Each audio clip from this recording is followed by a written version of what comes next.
रात का समय था। पूरा गांव शांत था। एक बड़ा पेड़ जिसकी छाया चारों ओर फैल रही थी। 4-5 लोग चारपाई और लो बेंचेस पर बैठे थे। हाथ में गरम गरम चाय के गिलास थे और उस पर से हल्की भाप उठ रही थी। धीरे धीरे उन्होंने चाय का एक घूंट लिया। सभी लोग ध्यान से उन्हें देख रहे थे। अरे बच्चों, आज की रात ये चाय पीते हुए सुनो, अंकल ने कहा। जब रात इतनी शांत हो और चांदनी सब पर हो।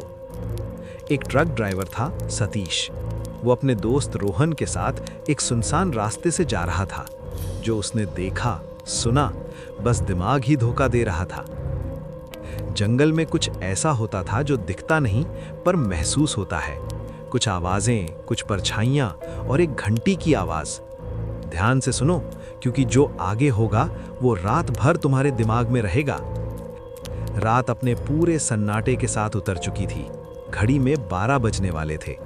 सड़क पर सिर्फ एक ही आवाज थी, ट्रक के इंजन की।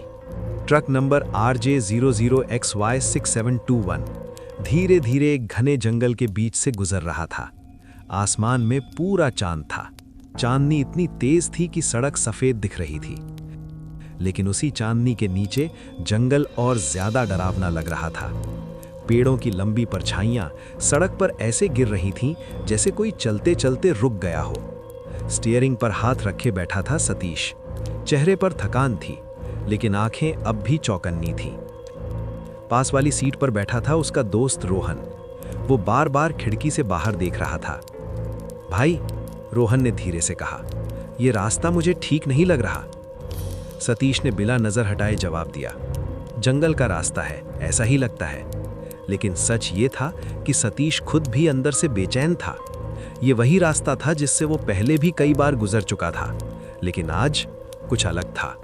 आज जंगल ज्यादा चुप था। न झींगुर की आवाज, न किसी जानवर की हलचल, बस खामोशी। और खामोशी हमेशा डर पैदा करती है। रोहन ने मोबाइल निकाला। स्क्रीन पर लिखा आया, नो नेटवर्क। नेटवर्क भी नहीं है, उसने कहा।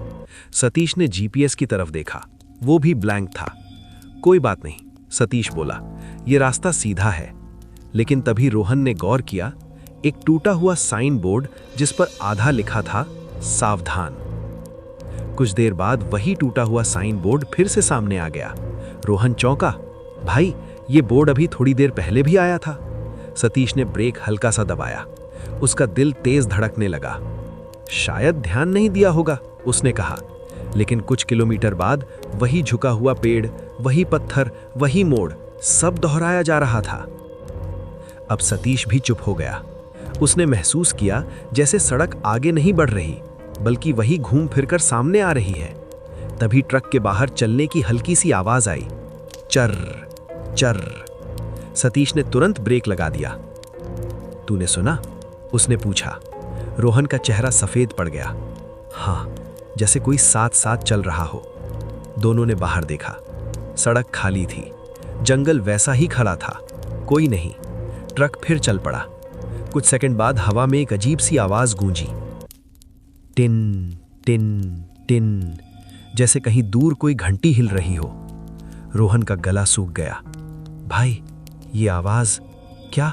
सतीश ने पूछा। मेरे गांव में लोग बताते थे, जंगलों में छलावा होता है, वो आवाजें बनाता है, रास्ता भटका देता है। सतीश ने हंसने की कोशिश की। पुरानी बातें हैं।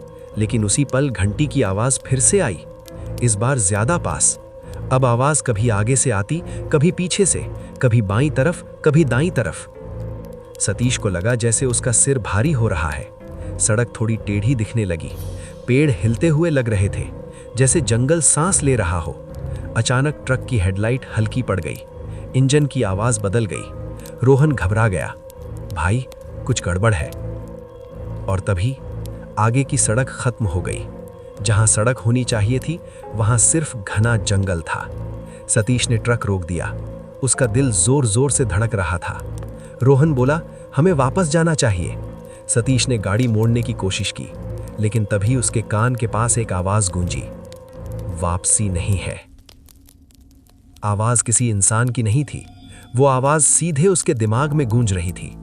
रोहन ने सिर पकड़ लिया। मुझे यहां से निकलना है। घंटी अब बहुत तेज बजने लगी।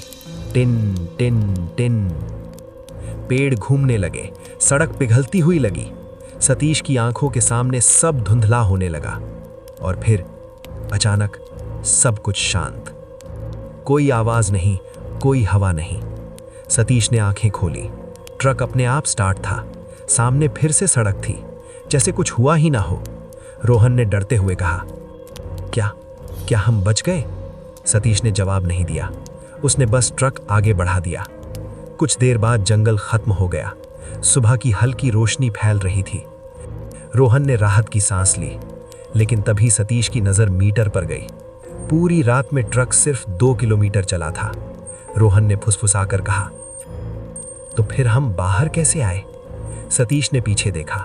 रियर व्यू मिरर में जंगल अब भी दिखाई दे रहा था और जंगल के अंदर से फिर वही आवाज आई, टिन टिन टिन, जैसे कोई कह रहा हो, छलावा कभी रास्ता नहीं छोड़ता, वो बस इंतजार करता है।